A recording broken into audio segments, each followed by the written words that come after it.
അപ്പോൾ tin flames നിങ്ങളോടുള്ള message എന്താന്ന് വെച്ചിട്ടുണ്ടെങ്കിൽ നിങ്ങളോട് ഒരു പോസിറ്റീവായിട്ടുള്ള ഒരു മൈൻഡ് സെറ്റിൽ ഇരിക്കാനാണ് പറയുന്നത്. നിങ്ങളുടെ ടിൻ ഫ്ലെയിം എന്ന് പറയുന്നത് ശരിക്കും റെഡി ആയിട്ടില്ല. അപ്പം നിങ്ങളായാലും നിങ്ങളുടെ ആ ഒരു റിലേഷൻഷിപ്പിന് ഫുള്ളി റെഡി ആയിട്ടില്ല. കാരണം എന്ന് പറയുന്നത് നിങ്ങളുടെ ജെൻഡർ റോൾസ് തന്നെയാണ്. ജെൻഡർ റോൾസ് എന്ന് പറയുമ്പോൾ എനിക്ക് ഇന്നും അതിനെ പറ്റിയിട്ടൊരു സൂചന കിട്ടി. ജെൻഡർ റോൾസിനെ പറ്റിയിട്ട് ഞാൻ വെറുതെ ഇരുന്നിങ്ങനെ വേറൊരാളോട് സംസാരിക്കുന്നുണ്ടായിരുന്നു. എന്തുകൊണ്ടാണ് ഇപ്രാവശ്യത്തെ തലമുറയ്ക്ക് എന്ന് പറയുന്നത് റിലേഷൻഷിപ്പ് നിലനിർത്താൻ വളരെ ബുദ്ധിമുട്ട് എന്നുള്ളത്.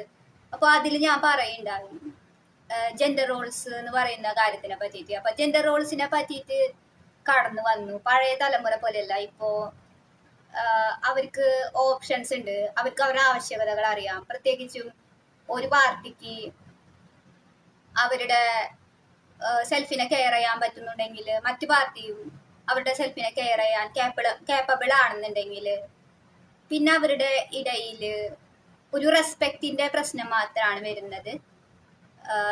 ഈ മാസ്കുലിൻ ഫെമിനിൻ എനർജികളെ അറിയേണ്ട ഒരു കാര്യം മാത്രമാണ് വരുന്നത്. അവര് ഈ റോൾസിനെ പറ്റിയിട്ട് ഒന്ന് കൂടുതൽ മനസ്സിലാക്കണം. എങ്ങനെ മാസ്കുലിൻ ഫെമിനിൻ എനർജികൾ പരസ്പരം ഡിപ്പെൻഡന്റ് ആണ് എന്നുള്ളൊരു കാര്യം അവർ മനസ്സിലാക്കണം. അപ്പോ നമ്മള് പൊതുവെ സെൽഫ് ഇൻഡിപെൻഡന്റ് ആവുമ്പോൾ ബന്ധം രണ്ടു വഴിക്ക് പോകുന്നത് കാണാം. ടിൻ ഫ്ലെയിംസിന്റെ ഇടയിലായാലും വേറൊരു റിലേഷൻഷിപ്പിന്റെ ഇടയിലായാലും നമ്മൾ ഓരോരുത്തരും എല്ലാ രീതിയിലും കേപ്പബിൾ ആവുമ്പോൾ, ജെൻഡർ റോൾസ് ഒക്കെ മാറിന്നിട്ട് കേപ്പബിൾ ആകുമ്പോൾ റിലേഷൻഷിപ്പ് രണ്ട് വഴിക്ക് പോകാൻ കാരണം അവിടെ ഉള്ള ഒരു റെസ്പെക്റ്റിന്റെ എലമെന്റ് ആണ്, അതിന്റെ കുറവാണ്. അത് മാത്രമല്ല, മാസ്കുലിൻ ഫെമിനിൻ എനർജികളുടെ പരസ്പരമുള്ള ഡിപ്പെൻഡൻസ് നിങ്ങൾ മനസ്സിലാക്കണമെങ്കിൽ നിങ്ങൾ ആ ഒരു കടുംപിടുത്തം വിടണം. നിങ്ങൾ നിങ്ങളുടെ എനർജിയിൽ സ്റ്റേബിൾ ആവണം, നിങ്ങളുടെ എനർജിയിൽ ഗ്രൗണ്ടഡ് ആവണം. ചിലപ്പോൾ ഫെമിനിൻസ് നിങ്ങൾ വർക്ക് റിലേറ്റഡ് ആയിട്ട് പോകുമ്പോൾ, മണി റിലേറ്റഡ് ആയിട്ട് പോകുമ്പോൾ നിങ്ങളുടെ എനർജി വളരെ മാസ്കുലിൻ എനർജിയിലേക്ക് പോകുന്നതായിട്ട് കാണാം. അപ്പോൾ എനിക്ക് ഒറ്റയ്ക്ക് ഇൻഡിപെൻഡന്റ് ആയി നിൽക്കണം, കേപ്പബിൾ ആവണം എന്നൊക്കെ പറഞ്ഞു പോകുമ്പോൾ നിങ്ങൾ നിങ്ങളുടെ നാച്ചുറൽ ആയിട്ടുള്ള എനർജി ലെവൽ ശ്രദ്ധിക്കുന്നില്ല. നിങ്ങൾക്ക് ഏതാണ് ഈസി, നിങ്ങൾക്ക് ചിലപ്പോൾ ഫെമിനിൻ എനർജിയിൽ ഇരിക്കുന്നതാവും എളുപ്പം, വളരെ ഒഴുക്കിലിരിക്കുന്നതും നിങ്ങളുടെ ഫെമിനിൻ എസൻസിനെ കൊണ്ടുവരുന്നതായിരിക്കും നിങ്ങൾക്ക് എളുപ്പം. പലർക്കും അതുകൊണ്ടാണ് നിങ്ങളെ ഫെമിനിൻ കൗണ്ടർ പാർട്ട് എന്ന് വിളിക്കുന്നത്. എന്നാൽ എല്ലാ സ്ത്രീകളും അങ്ങനെ ആവണമെന്നില്ല. ചിലർക്ക് മസ്കുലിൻ എസൻസിൽ ഇരിക്കുമ്പോൾ അവരുടെ വർക്ക് കരിയർ ഓറിയന്റഡ് പോകുമ്പോൾ, ലോജിക്കലായി ചിന്തിക്കുമ്പോൾ അതാണ് എളുപ്പം. അതുകൊണ്ടാണ് അവർ ഡിവൈൻ മാസ്കുലിൻസ് ആവുന്നത്. അപ്പോൾ നിങ്ങൾ ആ നിങ്ങളുടെ നാച്ചുറൽ എലമെന്റ്സും കൂടി നോക്കുമ്പോഴാണ് നിങ്ങൾക്ക് ജെൻഡർ റോളിൽ നിങ്ങളുടെ അതർ പാർട്ടിയോടുള്ള ഒരു ഡിപ്പെൻഡൻസ് മനസ്സിലാക്കാൻ കഴിയുള്ളൂ. അല്ലെങ്കിൽ ഞാൻ കംപ്ലീറ്റ്ലി ഇങ്ങനെ എന്നെ മുഴുവനായിട്ട് ഞാൻ തന്നെ നോക്കും എന്ന് പറഞ്ഞു പോയിട്ടുണ്ടെങ്കിൽ നിങ്ങളുടെ എലമെന്റിൽ നിന്ന് ചേഞ്ച് ആവും, നിങ്ങളുടെ ആ നാച്ചുറിൽ നിന്ന് നിങ്ങൾ ചേഞ്ച് ആയി പോകും. അപ്പോൾ ചിലപ്പോൾ നിങ്ങൾ ജോലി ചെയ്യാൻ പറ്റുന്നൊരു പൊളാരിറ്റി ആയിരിക്കില്ല, നിങ്ങൾക്ക് വളരെ മാസ്കുലിൻ ആയിട്ടുള്ള ഒരു പൊളാരിറ്റി ആയിരിക്കില്ല. നിങ്ങൾ DFകളാണെന്നുണ്ടെങ്കിൽ നിങ്ങൾക്ക് പറ്റുന്ന ഒരു പാർട്ട്ണർ എന്ന് പറയുന്നത് ഒരു DM പൊളാരിറ്റി ഉള്ള ഒരാൾ തന്നെയായിരിക്കും. അപ്പോൾ നമുക്ക് അങ്ങനെ മൊത്തത്തിൽ കളക്റ്റീവിനെ എടുത്തിട്ട് ഇങ്ങനെ പറയാൻ പറ്റില്ല. സ്ത്രീകൾ മൊത്തത്തിൽ അവരുടെ 50-50 നോക്കാന്ന് നമുക്ക് പറയാൻ പറ്റില്ല. അപ്പോൾ അവിടെയാണ് നമ്മൾ ജെൻഡർ റോളിനെ ഇങ്ങനെ ഒറ്റയടിക്ക് അങ്ങനെ നമ്മൾ ഡിഫൈൻ ചെയ്ത് ഇടാത്തത്. കാരണം ഓരോരുത്തർക്കും അവരുടെ ഉള്ളിൽ എനർജി വ്യത്യാസമുണ്ട്. നിങ്ങൾ ഫെമിനിൻ കൗണ്ടർ പാർട്ടുകളാവാം, അല്ലെങ്കിൽ നിങ്ങൾ മാസ്കുലിൻ കൗണ്ടർ പാർട്ടുകളാവാം.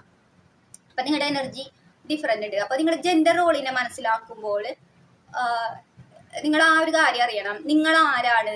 അപ്പോൾ നിങ്ങൾക്ക് പറ്റിയ പാർട്ട്ണർ നിങ്ങളെ സ്റ്റേബിൾ ആക്കുന്നുണ്ടോ, അല്ലാണ്ട് നിങ്ങളെ 50-50 എന്ന് പറഞ്ഞിട്ട് ലോജിക്കലായിട്ട് അങ്ങനെ ഇടുമ്പോൾ നിങ്ങളുടെ എനർജി വളരെ ഇംബാലൻസ് ആയിട്ട് വരും. അപ്പോൾ നിങ്ങളുടെ പാർട്ട്ണർ എന്ന് പറയുന്നത് നിങ്ങളുടെ ബാക്കി പകുതി എടുക്കുന്ന ആളാണ്.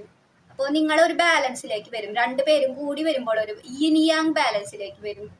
അപ്പോൾ അത് പറഞ്ഞു വരുന്നതല്ല, അത് നമ്മൾ നമ്മുടെ എലമെന്റിൽ ഇരിക്കുമ്പോൾ നമ്മുടെ ചുറ്റിലുള്ള എൻവിയോൺമെന്റ് അതിന് കേപ്പബിൾ ആവുന്നതാണ്. അപ്പോൾ ഞാൻ ശരിക്കും കാർഡ് എടുക്കാൻ വന്നതാണ്, പക്ഷെ എനിക്ക് ഇപ്പൊ പറയാനുള്ളത് ജെൻഡർ റോൾസിനെ പറ്റിയിട്ടാണ്. അപ്പോൾ ഇതാണ് നിങ്ങൾ മനസ്സിലാക്കേണ്ടത്. നമ്മൾ ഫെമിനിൻ മാസ്കുലിൻ എന്ന് പറഞ്ഞിട്ട് നമ്മൾ പുതുതലമുറയുടെ ആ ഒരു ഓപ്ഷൻസ് നമ്മൾ അതിലേക്ക് പോകുമ്പോൾ എന്ത് സംഭവിക്കും? നമുക്ക് ഓപ്ഷൻസ് ഉണ്ട്, നമുക്ക് എന്തും ചെയ്യാം. നമുക്ക് ജോലി നോക്കണം എന്നുണ്ടെങ്കിൽ ജോലി നോക്കാം. ഗവൺമെന്റ് ആയിട്ട് ചിലപ്പോൾ നിങ്ങൾക്ക് ചിലപ്പോൾ അവസരങ്ങളും തന്നേക്കാം. അപ്പോൾ നിങ്ങൾക്ക് സൊസൈറ്റി ആയിട്ടും അവസരങ്ങൾ തന്നേക്കാം. എന്തും ചൂസ് ചെയ്യാനുള്ള ഒരു ഓപ്ഷൻ ഉണ്ട്. പക്ഷെ നിങ്ങൾ നിങ്ങളുടെ എലമെന്റിൽ ഇരിക്കുമ്പോൾ ആണ് നിങ്ങളുടെ ചുറ്റിലുള്ള വേൾഡ് അതിനനുസരിച്ച് അറേഞ്ച്ഡ് ആവുന്നത് കാണാൻ കഴിയും. അപ്പോൾ നിങ്ങളെ തിരഞ്ഞെടുക്കുമ്പോൾ ചുറ്റിലുള്ള ആൾക്കാർ എന്ത് ചെയ്യും? അതിനനുസരിച്ചിട്ട് അറേഞ്ച്ഡ് ആവും. അപ്പോൾ നിങ്ങളുടെ എലമെന്റിൽ ഇരിക്കുമ്പോൾ നിങ്ങൾക്ക് ലഭിക്കുന്ന ഒരു കൗണ്ടർ പാർട്ട് എന്തായിരിക്കും? അത്രയ്ക്കും അലൈൻഡ് ആയിട്ടുള്ള, നിങ്ങളുടെ എൻവിയോൺമെന്റിനോട് അലൈൻഡ് ആയിട്ടുള്ള ഒരു പാർട്ട്ണർ ആയിരിക്കും. അതുകൊണ്ടാണ് ഏതൊരു ജെൻഡർ റോളിനും മുന്നേ സെൽഫ് റെസ്പെക്ട് പഠിക്കുക, സ്വയം അറിയുക. അതുകൊണ്ടാണ് നിങ്ങൾ ചിലരൊക്കെ വളരെ ഫെമിനിൻ ആയിട്ടുള്ള ആൾക്കാരാണ്. എന്റെ ചാർട്ടൊക്കെ നോക്കിയിട്ടുണ്ടെങ്കിൽ ഞാൻ വളരെ ഫെമിനിൻ ആണ്. ഒരു 10-9 ഞാൻ ഫെമിനിൻ ആണ്. എന്നെ കൊണ്ട് പറ്റില്ല മാസ്കുലിൻ ആവാന്ന് പറഞ്ഞാല്. അപ്പോ വളരെ ലോജിക്കലായിട്ട് കരിയർ ഓറിയന്റഡ് ആയിട്ട് പോകാൻ പറ്റാതെ ഞാൻ വളരെ ഒഴുക്കിൽ പോകുന്ന ഒരാളാണ്. പക്ഷെ നിങ്ങൾക്ക് അറിയാലോ, നിങ്ങൾക്ക് എന്നെ കാണുമ്പോൾ അറിയാലോ, ആതിര പറയുന്നത് ശരിയല്ല, ആതിര വളരെ കരിയർ ഓറിയന്റഡ് ആണല്ലോ. പക്ഷെ അല്ല, ഞാൻ എന്റെ എലമെന്റിലാണ് ഇരിക്കുന്നത്. ഞാൻ ഫുള്ളി മൊത്തത്തിൽ ഒരു 99 എന്ന് തന്നെ പറയാം. അത്രയും ഫെമിനിൻ ആണ് എന്റെ നാച്ചർ, അത്രയും വാട്ടർ എലമെന്റ് ആണ് എന്റെ ചാർട്ടിലൊക്കെ ഉള്ളത്. എന്നിട്ടും ഞാൻ എന്റെ എലമെന്റിൽ എനിക്ക് ഇരിക്കാൻ പറ്റുന്നുണ്ട്. അതുകൊണ്ടാണ് എനിക്ക് ആ ഒരു സ്റ്റെബിലിറ്റി കിട്ടുന്നത്. എന്നിട്ടും നോക്കുമ്പോൾ എന്താണ്, ഞാൻ കരിയർ ഓറിയന്റഡ് ആണ്, എനിക്ക് വലിയ പ്രശ്നങ്ങളൊന്നുമില്ല അല്ലേ. അപ്പോൾ കരിയർ എന്ന് പറയുന്നത് നമ്മുടെ എലമെന്റിൽ ഇരിക്കുമ്പോൾ അത് ഉണ്ടാകുന്ന ഒരു സാധനമാണ്, നമ്മൾ ഉണ്ടാക്കുന്നതല്ല. കരിയർ എന്ന് പറയുന്നത് എന്താണ്, നമ്മുടെ എലമെന്റിൽ ഇരിക്കുമ്പോൾ ഉണ്ടാവുന്ന സാധനമായതുകൊണ്ട് നമ്മൾ പുറത്തുനിന്ന് നോക്കുമ്പോൾ നിങ്ങൾ ഒരു കരിയർ ഓറിയന്റഡ് തന്നെയാണ്, പക്ഷെ നിങ്ങൾ ഫെമിനിൻ എനർജിയിൽ തന്നെയായിരിക്കും. അപ്പൊ അതാണ് നിങ്ങളുടെ അട്രാക്ഷൻ എന്ന് പറയുന്നത്. അത് നിങ്ങൾ ഉണ്ടാക്കുന്നതാണ്, നിങ്ങളുടെ എലമെന്റിൽ ഇരുന്ന് നിങ്ങൾ ഉണ്ടാക്കുന്നതാണ് നിങ്ങളുടെ കരിയർ. അപ്പോൾ മൊത്തത്തിൽ നോക്കുമ്പോൾ എന്താണ്, എനിക്ക് എൻ്റെ ആ ഒരു മാസ്കുലിൻ സൈഡ് കൂടി തിരിച്ചു കിട്ടുന്നത് കാണാൻ കഴിയും. അപ്പൊ നിങ്ങൾക്ക് ആർക്കും കംപ്ലൈന്റ് ചെയ്യാൻ പറ്റില്ല അവള് വേറൊരാളെ ആശ്രയിക്കുന്നു എന്നുള്ളൊരു കാര്യം. കാരണം എനിക്ക് എന്റെ മാസ്കുലിൻ എനർജി ഉണ്ട്, എന്റേതായ രീതിയിൽ മാസ്കുലിൻ എനർജി ഉണ്ട്.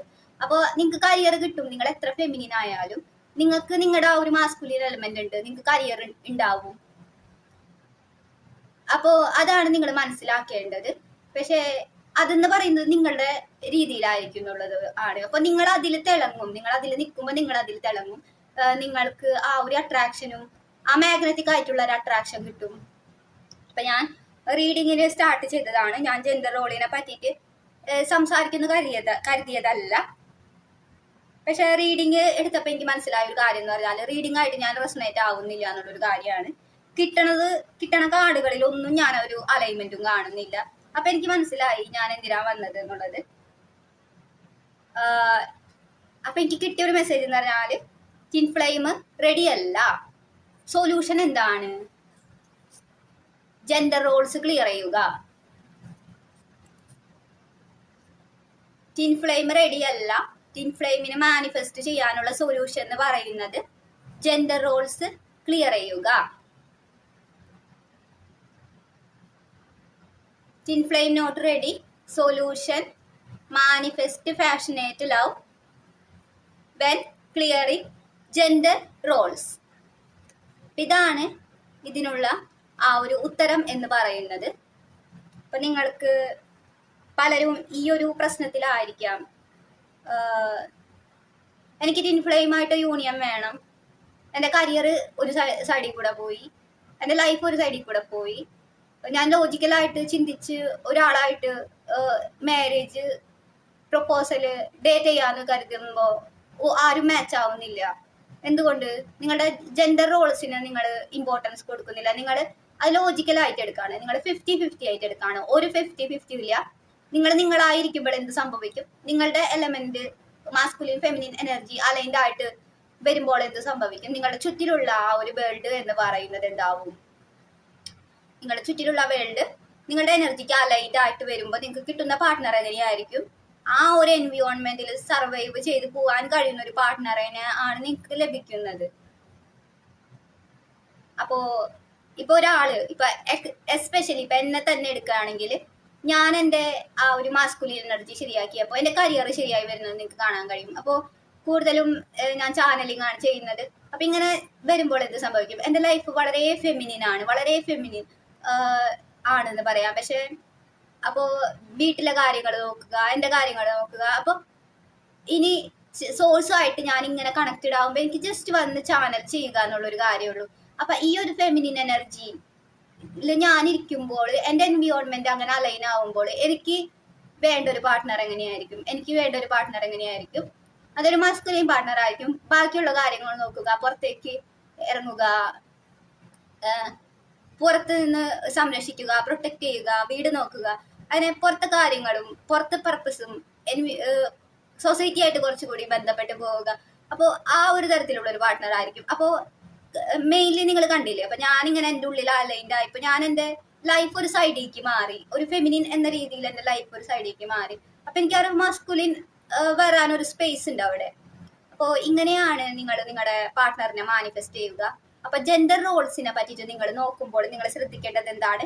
നിങ്ങൾ ഇങ്ങനെ പറയരുത് എനിക്കും കഴിയുന്ന പറഞ്ഞിട്ട് 50-50ക്ക് പോകരുത്. കഴിയുന്നത് എന്തിനായിരിക്കണം? നിങ്ങൾക്ക് എന്തെങ്കിലും കഴിവുണ്ടെങ്കിൽ അത് നിങ്ങളെ സംരക്ഷിക്കാനും നിങ്ങളെ പ്രൊട്ടക്ട് ചെയ്യാനും നിങ്ങളെ സ്റ്റേബിൾ ആക്കാനും ആയിരിക്കണം.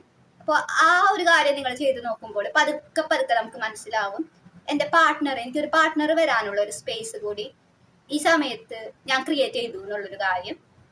ഞാൻ എന്നെ ശ്രദ്ധിക്കുന്നത് വഴി എനിക്ക് എന്ത് സംഭവിച്ചു എൻ്റെ ലൈഫിൽ. ഇനിയിപ്പോ പുറത്തെ കാര്യങ്ങൾ നോക്കാനും എല്ലാത്തിനും ഒരു പാർട്ട്ണറെ നമുക്ക് വേണമെന്ന് മനസ്സിലായി. അപ്പോൾ പലപ്പോഴും പലരും വിചാരിക്കും ഒരു സ്പിരിച്വൽ ആയിട്ടുള്ള ഒരു ചാനൽ ചെയ്യുന്ന ഒരാൾ എന്ന് പറയുന്നത് അവർക്ക് സ്പിരിച്വൽ ആയിട്ടുള്ള ഒരു പേഴ്സണെയാണ് പാർട്ട്ണറായിട്ട് വേണ്ടതെന്ന്. പക്ഷെ നമ്മൾ നമ്മുടെ ഫെമിനിൻ എനർജിയിലേക്ക് പോകുമ്പോൾ അവര് ഒരു സ്പിരിച്വൽ ആയിട്ടുള്ള ഒരു പേഴ്സൺ എന്താണ്? വളരെ ഫെമിനിൻ ആയിട്ടുള്ള ഒരാളാണ്. എസ്പെഷ്യലി നിങ്ങൾക്ക് എന്നെ തന്നെ എടുക്കാം, വളരെ ഫെമിനിൻ ആയിട്ടുള്ള ഒരാളാണ്. അപ്പോൾ നമ്മൾ കരുതും ഒരു പാർട്ട്ണർ എന്തായിരിക്കും? വളരെ ഫെമിനിൻ ആയിട്ടുള്ള ഒരാളായിരിക്കും എന്നുള്ളൊരു കാര്യം. എനിക്ക് സ്പിരിച്വൽ ആയിട്ടുള്ള ഒരാളെ വേണം എന്നുള്ളൊരു കാര്യം. പക്ഷെ എന്നെ സംബന്ധിച്ചിടത്തോളം നമുക്ക് മനസ്സിലാവും എൻ്റെ എൻവിയോൺമെന്റ് അലൈൻ ചെയ്ത് വരുന്നത് എത്തരത്തിലുള്ള ഒരാൾക്കാണ്? വളരെ മസ്കുലിൻ ആയിട്ടുള്ള ഒരാൾക്കാണ്. അപ്പോൾ ഞാൻ എടുക്കാത്ത ആ ഒരു റോള് ഏറ്റെടുക്കുന്ന ഒരാൾക്കാണ്.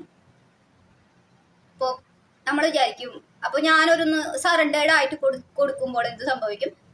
എനിക്ക് ആ ഒരു പ്രൊട്ടക്ഷന്റെ ആ ഒരു സ്പേസ് ഫിൽഡ് ആവും. ആ ഒരു വീട്ടിലെ കാര്യങ്ങൾ നോക്കണം, പുറത്തുനിന്ന് സൊസൈറ്റി ആയിട്ട് കണക്ഷൻ ഉണ്ടാക്കുന്ന ഒരാളെ അങ്ങനെ. അപ്പൊ നമുക്ക് കാണാൻ കഴിയും അത് വളരെ ഓപ്പോസിറ്റ് ആണ്. ഇതിനെയാണ് പോളാരിറ്റി എന്ന് പറയാ. ഇതുകൊണ്ടാണ് നിങ്ങളുടെ ഡിവൈൻ മാസ്കുലിൻ കൗണ്ടർ പാർട്ടിനെ തന്നെ നിങ്ങൾക്ക് വേണം എന്ന് പറയുന്നത് അവരും നിങ്ങളും പോളറൈസ്ഡ് ആയതുകൊണ്ടാണ്. നിങ്ങൾ ഫില്ല് ചെയ്യാത്ത സ്പേസ് അവര് ഫില്ല് ചെയ്യുന്നത് കൊണ്ടാണ്. അപ്പൊ ആ ഭാഗത്തേക്ക് നമുക്ക് നോക്കേണ്ടിയേ വരില്ല എന്നുള്ളതാണ്. ഇതൊക്കെ വളരെ നാച്ചുറലി നമ്മുടെ ലൈഫിൽ നടക്കുന്ന കാര്യങ്ങളാണ്. ഇതാണ് ജെൻഡർ റോൾസ്. അപ്പോ ഇന്ന് രാവിലെ ഞാൻ ഒരാളോട് സംസാരിക്കുകയുണ്ടായി, വീട്ടിൽ തന്നെ ഞാൻ സംസാരിക്കുകയുണ്ടായി. പണ്ടത്തെ പോലെയല്ല ഇപ്പോഴത്തെ തലമുറയ്ക്ക് എന്ന് പറയുന്നത് എന്താണ്? അവർക്ക് ഓപ്ഷൻസ് ഉണ്ട്. അപ്പൊ എന്തുകൊണ്ടാണ് അവർക്ക് ലവ് ലൈഫ് ശരിയാവാത്തതെന്ന് വെച്ചിട്ടുണ്ടെങ്കിൽ അവരാണ് ഏറ്റവും കൂടുതൽ ആഗ്രഹിക്കുന്നത് എന്നുള്ളത്. പണ്ടത്തെ പോലെയല്ല. പണ്ട് നിനക്ക് എന്ന് പറയുന്നത് എന്താണ്? ഏറ്റവും എനിക്ക് എളുപ്പത്തില് റിലേഷൻഷിപ്പ് ഒക്കെ അങ്ങനെ ആ ഒരു നിയമത്തിൽ പോയിരുന്നു. പക്ഷെ ഇപ്പോ ജെൻഡർ റോൾസ് നോക്കാൻ തുടങ്ങി. അപ്പോ നമ്മള് റിലേഷൻഷിപ്പുകൾ ഏറ്റവും കൂടുതൽ പൊട്ടിപ്പോകുന്നത് കാണാം, ബ്രേക്കപ്പ് ആവുന്നത് കാണാം, ഡിവോഴ്സുകൾ സംഭവിക്കുന്നത് കാണാം. പക്ഷെ പഴയ തലമുറയ്ക്ക് തോന്നാം അത് അവർക്ക് ആഗ്രഹമില്ലാത്തതുകൊണ്ടാണ്, ശ്രദ്ധയില്ലാത്തത് കൊണ്ടാണ്. പക്ഷെ അങ്ങനെയല്ല. ഇപ്പോഴത്തെ തലമുറയ്ക്കാണ് ഏറ്റവും കൂടുതൽ ആ റിലേഷൻഷിപ്പ് വേണം എന്നുള്ള ഒരു ആഗ്രഹം. അവരുടെ ഉള്ളിലാണ് അതിന്റെ ആ ഒരു വിത്ത് വിരിഞ്ഞിട്ടുള്ളത് എന്ന് പറഞ്ഞാൽ ഒരു പ്രോപ്പർ ആയിട്ടുള്ള ഒരു റിലേഷൻഷിപ്പ് നിലനിർത്താനുള്ളത്. അപ്പൊ അതുകൊണ്ടാണ് പലരും സിംഗിളും അത്രയ്ക്ക് കിഡ്സിനും ആ ഒരു കുട്ടികളോടുള്ള ആ ഒരു റെസ്പെക്ട് കൊടുക്കുന്നത് കൊണ്ടാണ് പലരും കുട്ടികൾ ഇല്ലാത്തതെന്നും കൂടി പറയാം. കാരണം അവര് സെൽഫിഷ് ആവാതിരുന്നു, ഒരു വിധത്തിൽ കോഡിപ്പെൻഡന്റ് ആവാണ്ടിരുന്നു. അപ്പോ അതാണ് ഞാൻ പറയുന്നത്. അതാണ് പലപ്പോഴും നമ്മുടെ ഇപ്പോഴത്തെ തലമുറ ഒരുപാട് ആഗ്രഹിക്കുന്നുണ്ട് ഒരു നല്ല റിലേഷൻഷിപ്പ് ബാലൻസിൽ കൊണ്ടുപോകാനായിട്ട്. അപ്പോൾ ആ ഒരു രീതിയിൽ പോകുന്നത് കൊണ്ടാണ് കുറെ അധികം ബ്രേക്കപ്പുകളും ഡിവോഴ്സുകളും. അപ്പൊ ഈ സമയത്ത് നിങ്ങൾക്ക് യൂണിയൻ നടക്കണം എന്നുണ്ടെങ്കിൽ നിങ്ങൾ ഏറ്റവും കൂടുതൽ അറിയേണ്ടത് എന്തിനെ പറ്റിയിട്ടാണ്? ജെൻഡർ റോൾസിനെ പറ്റിയിട്ടാണ്.